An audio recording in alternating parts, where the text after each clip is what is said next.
doesn't happen everywhere. No. Mm-mm. It's Vic Fangio over. No. In Miami with the Dolphins. All the reports are that Paisan just couldn't connect with his defense.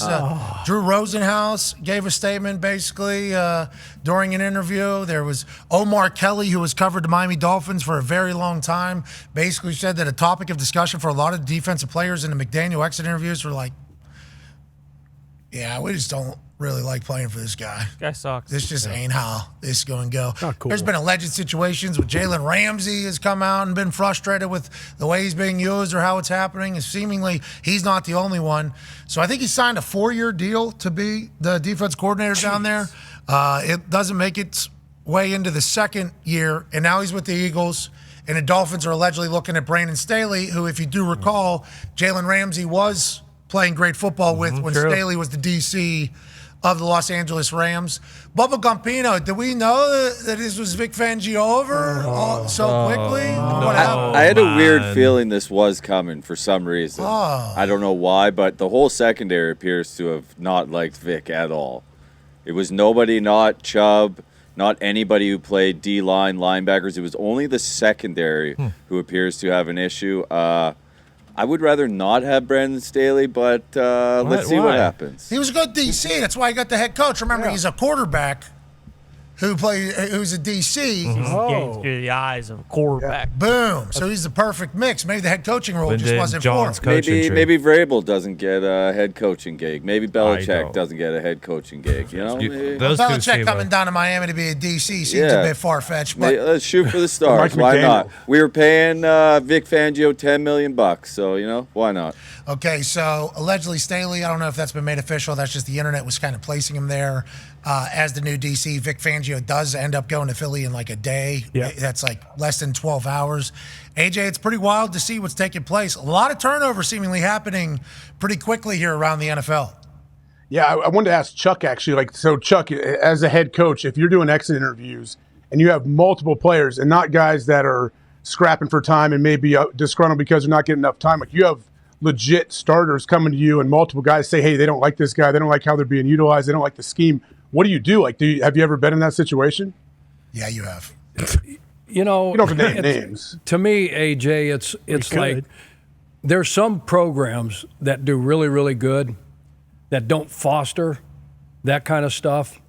They want to listen to their players, okay, and they want to get idea whatever, see what's good, what's working. You can have, that leadership group we had. Council. And it wasn't, we put that together, and it wasn't what I told them in the beginning. Like, this isn't for you guys to come in and bitch and moan and complain about, I'm not dealing with the eggs are too runny, stuff like that. Let's talk about the team. Let's talk about what we can do better to win, stuff like that. So on those exit interviews, guys have come in and they speak their mind. You're going to listen to the guys, AJ, that probably deserve, the head coach's ear, the front office, whoever, right? They've earned that. And you're going to try to filter through it. And to me personally, you're going to say, okay, can this be salvaged? Or you hear so much that, and then you go to the DC right away? Chuck, do you go to that coach right away and be like, hey, I got a lot of guys. I got a handful of guys that are saying this is not what we should be doing. And this doesn't seem like this had to be going on. And there had to be conversations. Yeah. And my point to coaches and players was, like, they're going to look for a shoulder to cry on. Players will. And if they can't go to their position coach, they're going to go to another guy. And I always told those, if you get a disgruntled employee, right, and he comes to you and he starts bitching about me or he starts bitching about another one, you say, whoa, whoa, whoa. You're talking the wrong dude. This is a conversation for you and your position coach. So go in there man-to-man and shut the door and have that conversation. This isn't for me. They would come into my office, coaches, players, and I would say the same thing. I'd pump the brakes. I said, whoa, have you had a conversation with Vic? Have you sat down man-to-man with Vic and aired these feelings? And if you haven't, then you need to get up out of my office right now and go see him and try to figure it out. As somebody who almost fist fought a special teams coordinator on practice field, that is certainly an awkward situation, though, potentially going forward. But normally when it gets to this point, everybody kind of feels that way, right? Isn't it like the majority of the people? Don't you think? that is kind of like people aren't just speaking up if it's just one or two people.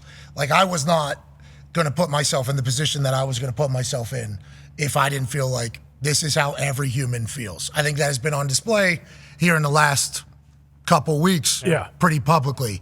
I think we had to deal with it. Yes, exactly. Firsthand, and you have a conversation. Here's the expectations. Here's how we're going to do business. Yeah. Okay, we're not MFing these guys in front of their, we're going to treat them like men. We're going to have grown man conversations, tell them what's doing good, and this ain't good enough right now, and have those closed doors. And that's got to be constant. But then you have a conversation, doesn't get fixed. Then you have another one, doesn't get fixed. Then you have a third, doesn't get fixed. Okay, now it's time we got to do something. I do wonder how because McDaniel's super pro player down there. Remember, like, hey, we're not risking anybody's injury. We're not doing anything. This high vibes, great coach. I'm not saying he's not a great coach, but he is a very pro player coach. I wonder if it was also maybe other coaches saying, like, hey, this doesn't feel like it's the right fit as well. They played good. Yeah. They were a good freaking defense, and then they lost Phillips, they lost Chubb, they lost some guys. They didn't have Jalen early. Jalen came back right after the knee. He didn't play early. Gets 2 picks in that one game, right, and starts balling. They were a top 5 defense. So Philly's pumped. Oh, yeah, jacked up. Philly is very pumped. We get an Italian in here, okay, and also a known guy. I mean, you got Sirianni, Fangio, and we know exactly what you're getting with Fangio, right? Don't you? Don't you kind of know what you're getting with Vic? Absolutely. Everybody? Like Sirianni, the Eagles, even the players, if they do a little research, know exactly and what Vic's he's not a screamer and holler. He's a tactician. He's a big brain guy. He's got his X and O's. He knows what he wants. He teaches it.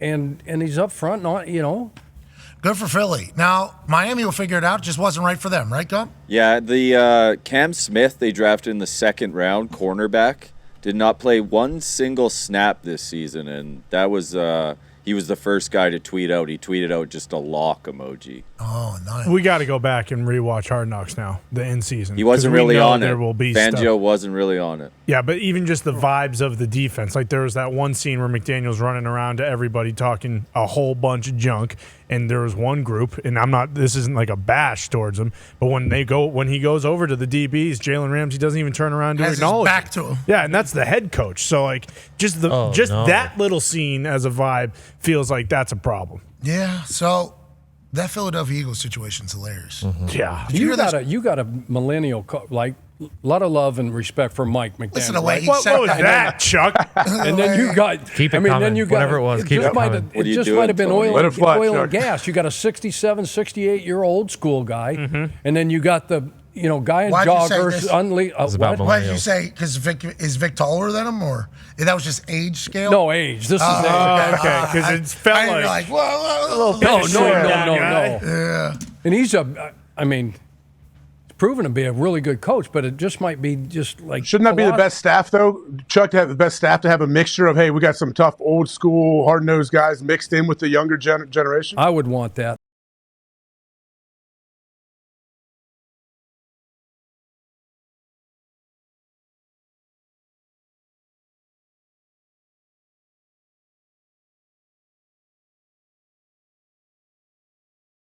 A second? Not scared. No, you got a second? Go in and close the door and say, hey, look, this is what we got going on. What do you think? If you got a bunch of young guys never been around the block and never done anything, who are you going to go to as the head coach? You're on an island.